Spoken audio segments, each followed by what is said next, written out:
Hello बच्चों, आप सबका फिर से स्वागत है आपके अपने YouTube चैनल फिजिक्स दा में, जहां हम लोग फिजिक्स को धीरे धीरे सिंपल भाषा में समझने का प्रयास करते हैं। तो बच्चों, आज हम लोग सीखेंगे इम्पल्स और इम्पल्सिव फोर्स के बारे में। तो चलिए आज की क्लास को स्टार्ट करते हैं। इधर उधर की बातों को नहीं करते हुए जल्दी से टॉपिक को स्टार्ट करते हैं। तो आज का टॉपिक है इम्पल्स एंड इम्पल्सिव फोर्स।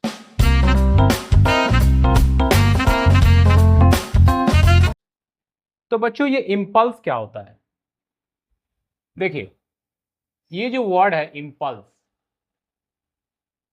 आप हमेशा याद रखिए, इम्पल्स वर्ड का मतलब वहां आता है जहां पर शॉर्ट ड्यूरेशन ऑफ टाइम का बात आता है।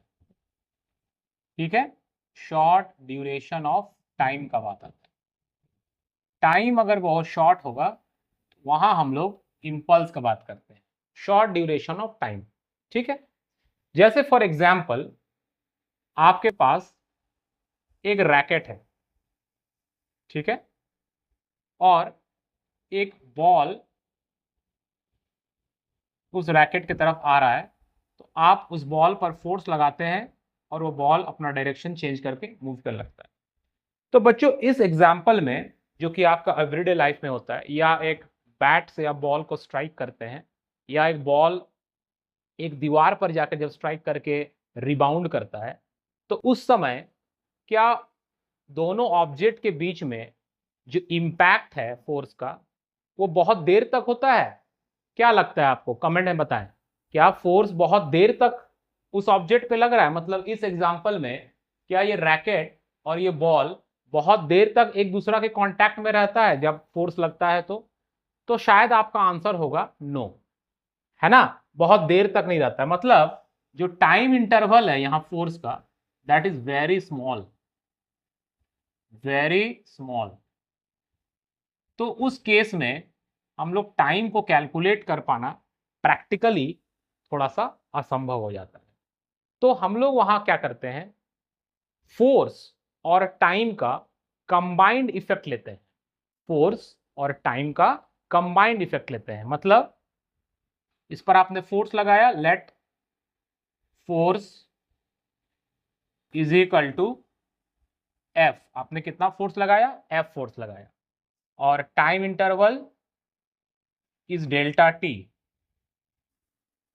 Time interval is delta T, right. So हम लोग टाइम इंटरवल तो बहुत छोटा हो जाता है यहाँ पे, तो यहां हम लोग फोर्स और टाइम, मतलब फोर्स और टाइम का प्रोडक्ट लेते हैं। This is the combined effect of force and time, and this is called impulse. इसी को हम लोग क्या कहते हैं? इम्पल्स कहते हैं। सो अगर आसान भाषा में बोला जाए बच्चों, तो इम्पल्स क्या होता है? Impulse is the product of force and time interval. जहां पे टाइम इंटरवल बहुत छोटा या बहुत शॉर्ट ड्यूरेशन के लिए जब फोर्स लगता है किसी ऑब्जेक्ट पे, तो हम लोग इम्पल्स वहां पे कैलकुलेट करते हैं। ठीक है, और ये जो फोर्स है, ये जो फोर्स है, इसी को हम लोग क्या कहते हैं? इसी फोर्स को हम लोग कहते हैं, दिस इज इम्पल्सिव फोर्स। इसे हम लोग इम्पल्सिव फोर्स कहते हैं। ठीक है, सो आज हमने सीखा what is impulse. So impulse is basically, impulse क्या होता है? Impulse is basically product of force and small time interval. So impulse is force into small time interval. ये हो गया आपका इम्पल्स। ठीक है, तो अब यहां पे इम्पल्स के बारे में कुछ कुछ और बातें करेंगे। जैसे इसका यूनिट क्या होगा? SI unit of impulse. SI unit क्या होगा इम्पल्स का? बच्चा बताओ, कोई बता सकते हो कि एसआई यूनिट इम्पल्स का क्या होगा? तो SI unit of impulse, force का क्या होता है? न्यूटन, और हो जाएगा सेकेंड। सो इम्पल्स का एसआई यूनिट क्या हो गया? Newton into second, because it is a product of force and time, so Newton into second. अब एक चीज देखिए, ये जो फॉर्मूला है बच्चों, ये थोड़ा प्रैक्टिकली आप सोचिए कि अगर एक बॉल एक दीवार पर जाके टकराता है और वापस रिबाउंड कर जाता है और हमें इम्पल्स कैलकुलेट करने के लिए कहा जाए तो प्रैक्टिकली क्या संभव है, क्योंकि जो टाइम ऑफ इम्पैक्ट है वो फ्रैक्शन ऑफ सेकेंड्स भी नहीं है, मतलब टाइम को प्रैक्टिकली कैलकुलेट नहीं कर पाएंगे कितना टाइम के लिए फोर्स लगा। तो इससे क्या होगा, प्रैक्टिकली हम लोग इस फॉर्मूला को यहां डिप्लॉय या यूज नहीं कर पाते हैं। तो हम लोग किसी और फॉर्मूला की तलाश में हैं जो हमें इंपल्स इजीली कैलकुलेट करके दे सके। ऐसे क्वेश्चंस आपको एग्जाम में रहेंगे कि इतना फोर्स इतना टाइम के लिए लगा तो आप इंपल्स कैलकुलेट कीजिए। बट अब प्रैक्टिकली सोचिए कि जब एक बॉल एक बैट से टकराता है तो फोर्स तो ठीक ठाक लगता है, बट जो टाइम ऑफ इंपैक्ट है कितना देर तक रहता है, fraction of seconds. Reaction time जो आप देखते हैं प्लेयर्स कैच लेते हैं कितना रहता है, एकदम फ्रैक्शन ऑफ सेकंड, उससे भी कम समय के लिए फोर्स लगता है। तो आप फोर्स को इंडिविजुअली अलग से कैलकुलेट करके और टाइम को इंडिविजुअली कैलकुलेट करके इंपल्स निकालना प्रैक्टिकली थोड़ा डिफिकल्ट है। तो हम लोग उसके लिए दूसरा फॉर्मूला निकालने की तलाश में रहेंगे और दूसरा फॉर्मूला निकालेंगे। तो देखो हम लोग पढ़ते हैं न्यूटन सेकेंड लॉ ने क्या कहा था। न्यूटन सेकेंड लॉ क्या कह रहा था।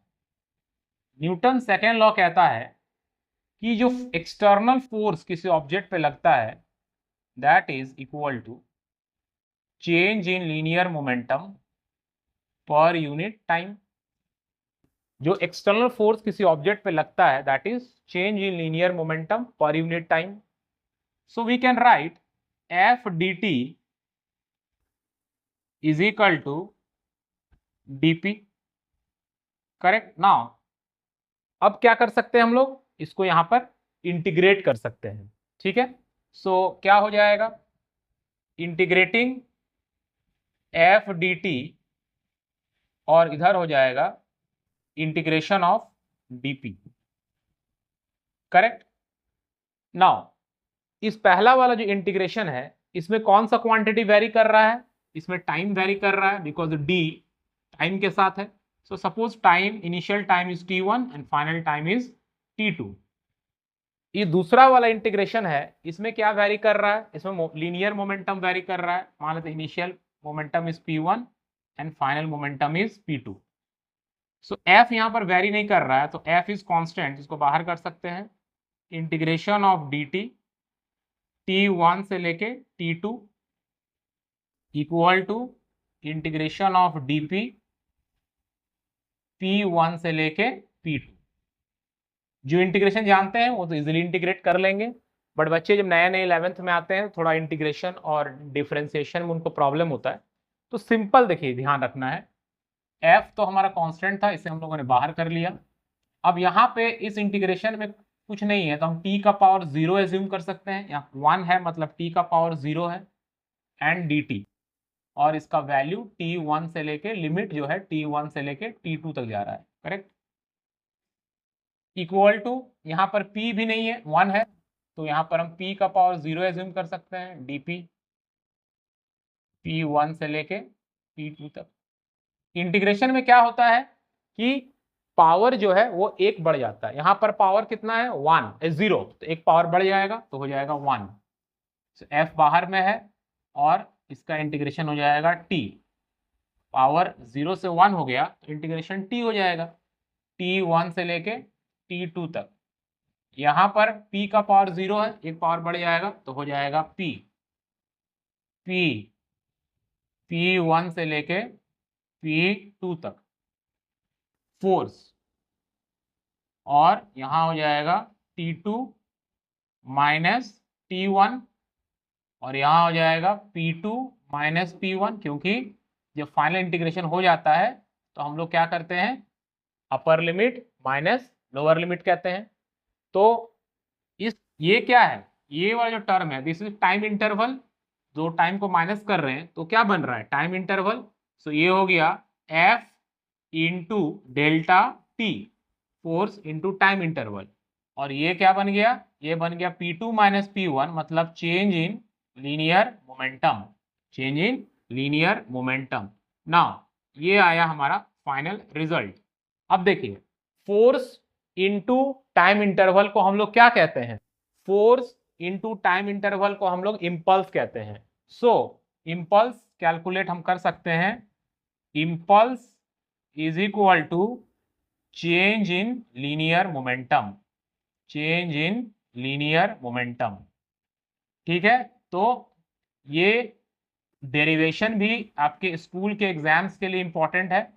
यहाँ पर आपको प्रूफ करना रहता है कि proof that impulse is equal to change in linear momentum. आप वहां भी उसके लिए भी इंपॉर्टेंट क्वेश्चन है। दूसरा, ये फॉर्मूला इंपॉर्टेंट है टू कैलकुलेट इम्पल्स, जिसमें न्यूमेरिकल्स आते हैं। और प्रैक्टिकली भी सोचिए कि चेंज इन मोमेंटम कैलकुलेट करना उस टाइम इंटरवल जो कि बहुत ही स्मॉल टाइम इंटरवल था इम्पल्स के केस में, उसके कैलकुलेट करने से काफी इजी है। तो चलिए देखते हैं एक दो प्रॉब्लम्स कि इस फॉर्मूला को हम कैसे अप्लाई करेंगे। ठीक है, जैसे देखिए एक क्वेश्चन है, एक प्रॉब्लम लेते हैं हम लोग, एक प्रॉब्लम लेते हैं कि यहां पर एक वॉल है। ठीक है, एक दीवार है, एक वॉल है यहां पे, और एक बॉल v वेलोसिटी से इधर जा रहा है। इसका मास है m। अब ये बॉल जाके यहां स्ट्राइक करता है और फिर वो रिबाउंड भी करता है उतना ही वेलोसिटी से, मतलब इसका रिबाउंड जब वो करता है तब भी उसका वेलोसिटी v रहता है। तो क्वेश्चन पूछ रहा है calculate the impulse imparted on the ball by the wall। Calculate the impulse imparted on the ball। इस दीवार ने इस बॉल में कितना इम्पल्स इम्पार्ट किया वो आपको कैलकुलेट करना है। ठीक है, तो कैसे करेंगे? तो देखिए हम लोग जानते हैं कि इम्पल्स, सॉल्यूशन कैसे करेंगे, impulse is equal to change in linear momentum. Change in linear momentum होता है। अब impulse equal to linear momentum, मतलब linear momentum final minus linear momentum initial, वही P2 माइनस P1। तो देखिए पहले इसका मोमेंटम कितना था, मोमेंटम क्या होता है, mass into velocity m into वी। फाइनल मोमेंटम इसका कितना है, स्टूडेंट्स बहुत सारे बोलते हैं m इंटू वी, बट फाइनल मोमेंटम इसका माइनस m इंटू वी हो जाएगा। बच्चों ये ध्यान रखना है, बिकॉज मोमेंटम जो होता है वो एक वेक्टर क्वांटिटी है, करेक्ट, वो एक वेक्टर क्वांटिटी है। ठीक है, तो यहां पर मोमेंटम क्यों माइनस हो गया, because direction of the momentum gets reverse, velocity इसका रिवर्स्ड हो गया। फाइनल मोमेंटम कितना आया, फाइनल मोमेंटम आया minus m v, initial momentum कितना आया m v, so it is minus 2mv। This is the impulse imparted on the ball by the wall. और अगर ये पूछा जाता कि बॉल ने वॉल पर कितना इम्पल्स इम्पार्ट किया, तो इसका आंसर प्लस 2mv हो जाता कि बॉल ने वॉल पर कितना इम्पल्स इम्पार्ट किया। ठीक है, so this is the problem जो आपको समझ में आया होगा। इस तरह से हम इम्पल्स कैलकुलेट कर सकते हैं। अब इसी क्वेश्चन को थोड़ा सा अगर हम लोग ट्विस्ट कर दें और इसको इस तरह से समझें तो उसे कैसे सॉल्व करेंगे। मान लीजिए आपके पास एक दीवार है, सेम क्वेश्चन, और इसमें बॉल जो है एक एंगल पर आ रहा है, सेम v वेलोसिटी से आया, ये बॉल v वेलोसिटी से आ रहा है और इसका मास m है। ठीक है, और वो इधर रिबाउंड कर गया, रिबाउंड करने पर भी उसका वेलोसिटी वही v ही रहा। ठीक है, बट इस बार वो इस तरह से रिबाउंड कर रहा है। इसमें क्या था, इसमें था कि स्ट्रेट पाथ में गया और रिबाउंड करके स्ट्रेट पाथ में ही वापस आ गया। यहां पर वो एंगल पर है। तो चलिए मान लेते हैं, तो हम लोग जानते हैं कि ये जो एंगल होगा, अगर ये एंगल थीटा है, ये एंगल भी थीटा होगा, एंगल ऑफ इंसिडेंस और एंगल ऑफ रिफ्लेक्शन पार्टिकल के लिए भी ट्रू होता है जैसा कि लाइट के लिए होता है। तो एंगल ऑफ इंसिडेंस और एंगल ऑफ रिफ्लेक्शन जो है वो इक्वल है। मान लीजिए ये थीटा है, ये भी थीटा है। तो यहां अगर हमें कहा जाए कि calculate the impulse imparted on the ball by the wall, तो ये जो क्वेश्चन है बच्चों, सबसे पहले ये 2D का क्वेश्चन है। ये जो क्वेश्चन था वो motion in a straight line का क्वेश्चन था, बिकॉज स्ट्रेट लाइन पाथ में गया और वापस आ गया। यहां पर आप जा रहे हैं तो इसमें एक्स वाई दोनों वैरी कर रहा है, एक्स वाई प्लेन में आपका मोशन हो रहा है, तो ये 2D का क्वेश्चन है। तो चलिए इसको समझते हैं।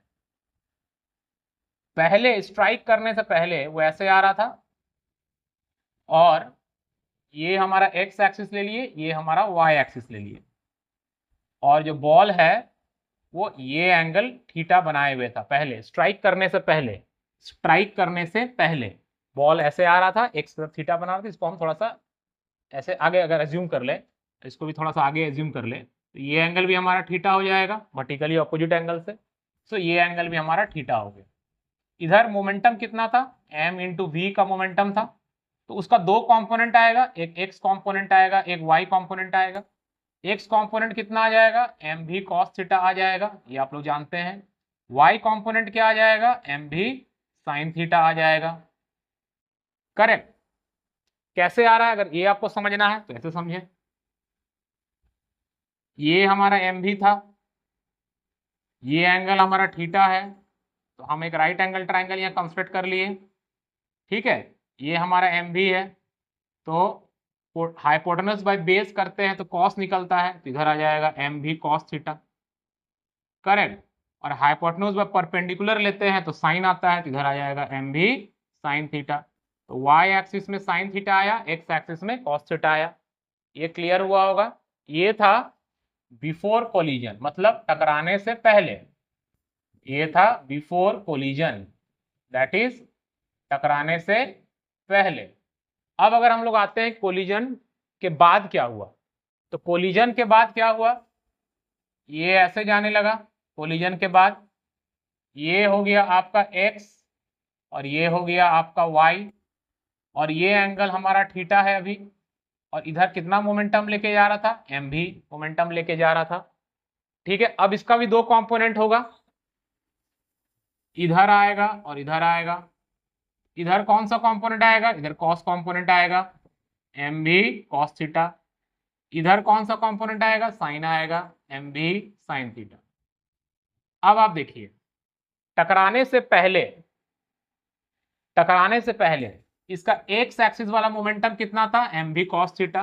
और टकराने के बाद कितना हो जाएगा, एम भी कॉस थीटा ही होगा, बट डायरेक्शन तो रिवर्स हो गया ना। ये हो गया आफ्टर कोलिजन, डायरेक्शन तो रिवर्स हो गया। तो डायरेक्शन जब रिवर्स हो गया, तो अगर इस क्वेश्चन के हिसाब से भी देखें तो हमारा इंपल्स जो होगा वो -2m भी कॉस थीटा आ जाएगा। उस समय स्ट्रेट लाइन में था तो -2m भी आया, अभी कॉस कंपोनेंट है तो -2m भी कॉस थीटा आ जाएगा। सो अगर हम लोग चेंज इन मोमेंटम निकालते हैं along x axis, delta P x, change in momentum along x axis, वो आ जाएगा -2m भी कॉस थीटा। अब अगर हम लोग डेल्टा पी वाई निकालते हैं, change in momentum along y axis, क्योंकि यहाँ दोनों एक्सिस में करना होगा, because this is a question of 2D, 2 dimensions. ठीक है, तो देखो y में क्या है, पहले टकराने से पहले एम भी साइन थीटा, डायरेक्शन नीचे की तरफ था।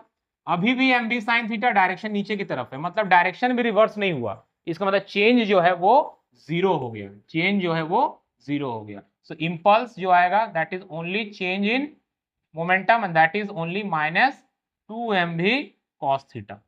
सो आई होप ये दोनों क्वेश्चन से आपको इंपल्स का जो आइडिया है वो क्वाइट क्लियर हो गया होगा। तो ये था इंपल्स के बारे में कि कैसे हम लोग चेंज इन मोमेंटम से इंपल्स कैलकुलेट कर सकते हैं। इसमें एक और कॉन्सेप्ट जानना है, वो क्या है कि मान लेते हैं कि हमको क्वेश्चन दिया गया जिसमें फोर्स और टाइम का ग्राफ दे दिया जाएगा। ठीक है, फोर्स और टाइम का ग्राफ दे दिया जाएगा, फोर्स और टाइम का ग्राफ। और फोर्स और टाइम के ग्राफ से अगर हम इंपल्स निकालने के लिए कहा जाए, सपोज कोई ग्राफ दिया हुआ है, तो हम लोग इंपल्स कैसे निकालेंगे। सो हम लोग देख रहे थे कि F D T is equal to change in linear momentum आ रहा था, चेंज इन मोमेंटम आ रहा था ना।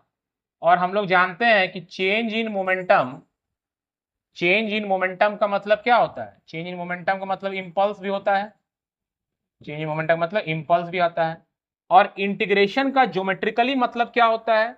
इंटीग्रेशन का ज्योमेट्रिकली मतलब होता है एरिया बाउंडेड, जैसे यहां पर किसका ग्राफ है? फोर्स और टाइम का, area bounded by force time graph and time axis, and time axis. Force time graph time axis के साथ मिलकर जो एरिया बाउंड कर रहा है, अगर आप उसका एरिया निकाल देंगे तो आपको इंपल्स मिल जाएगा, because integration of force into time करने से हमें चेंज इन मोमेंटम मिल रहा है। और चेंज इन मोमेंटम मतलब इंपल्स, मतलब मान लीजिए कि यहां से लेके यहां तक, इस टाइम से लेके इस टाइम t1 से लेके t2 तक हमें निकालना है, तो ये जो फिगर निकलेगा, इस फिगर बनेगा, ये तो हम ज्योमेट्रिकल फिगर नहीं है, बट एक ज्योमेट्रिकल फिगर जब होगा उसका अगर हम एरिया निकाल देंगे so we will get the impulse. मतलब फोर्स और टाइम का अगर ग्राफ दिया है, उस ग्राफ का अगर आप एरिया निकाल देंगे तो आपको इंपल्स मिल जाएगा। ये आपको ध्यान में रखना है, ठीक है। तो इंपल्स एक का क्वेश्चन एक हो सकता है जो हमने देखा, चेंज इन मोमेंटम से आप निकाल सकते हैं, जो एक क्वेश्चन था, इसमें 1 डायमेंशन या 2 डायमेंशन भी हो सकता है। दूसरा जो है क्वेश्चन है वो ग्राफ से भी आ सकता है, ठीक है। तो इस टाइप के क्वेश्चंस को आप देखिएगा। एक क्वेश्चन आपको और हम बताते हैं आज। देखिए, आपके पास एक ग्राफ है, ठीक है, ये आपके पास एक ग्राफ है,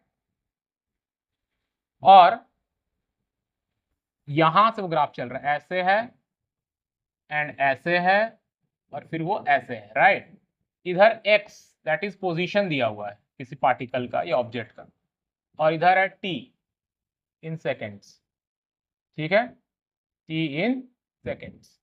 अब suppose this is 0, this is 4, okay, and this is 3 दिया हुआ है। तो आपको बोल रहा है इंपल्स निकालना है, impulse at t equal to 0 second and t equal to 4 second पे इंपल्स कैलकुलेट करना है। तो ये कैसे कैलकुलेट करेंगे? तो देखिए, आप देख सकते हैं इस ग्राफ में 0 सेकेंड पर इसका एक चेंज हो रहा है, ग्राफ ऐसे था फिर चेंज होना शुरू हुआ, और फिर 4 सेकेंड पर इसमें आप देख सकते हैं चेंज हो रहा है, ठीक है। तो 0 से पहले, 0 से पहले क्या हो रहा था? इसका जो पोजीशन था वो तो 0 ही रह रहा था, पोजीशन चेंज नहीं हो रहा था, पोजीशन ऐसे ही जा रहा था एक्स एक्सिस के पैरेलल या एक्स एक्सिस को टच करते हुए। तो जब 0 से पहले जो ऑब्जेक्ट था या पार्टिकल था वो रेस्ट में था, मतलब उसका पहले हम लोग at t equal to 0 second वाला का केस को ले रहे हैं, ठीक है। तो पहले इसका इनिशियल मोमेंटम कितना था? p1 0 था। अब p2 में आते हैं, तो p2 में जैसे आए तो 0 पे आप देखिए चेंज होना शुरू हो गया, और आप देख सकते हैं 0 से लेके 4 तक इसका जो वेलोसिटी है वो यूनिफॉर्म है, क्योंकि आप जानते हैं कि पोजीशन टाइम ग्राफ अगर स्ट्रेट ऐसे जाता है, ये एंगल अगर चेंज नहीं होता है, इसका मतलब क्या है? इसका स्लोप चेंज नहीं हो रहा है, मतलब इसका वेलोसिटी यूनिफॉर्म है। तो इसका कितना वेलोसिटी आएगा? तो वेलोसिटी आ जाएगा 3/4 मीटर पर सेकेंड। 3/4 नहीं आ जाएगा, यहां से यहां गया, चेंज इन पोजीशन हो गया 3 मीटर इन 4 सेकंड, तो 3/4 मीटर पर सेकंड इसका वेलोसिटी हो गया। सो फाइनल मोमेंटम कितना हो जा रहा है? मान लेते हैं उस पार्टिकल का मास दिया हुआ है 3 kg, मान लेते हैं इसका मास दिया हुआ है, ठीक है।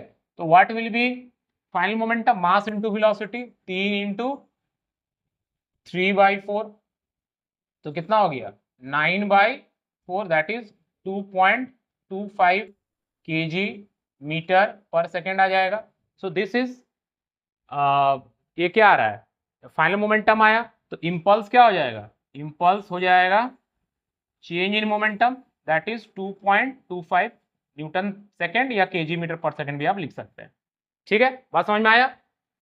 अब एट 4 सेकेंड बोल रहा है, तो आप देखिए, अब बोल रहा है एट 4 सेकेंड। 4 सेकेंड में क्या हो रहा है? 4 सेकेंड से जस्ट पहले, 4 सेकेंड से जस्ट पहले क्या था?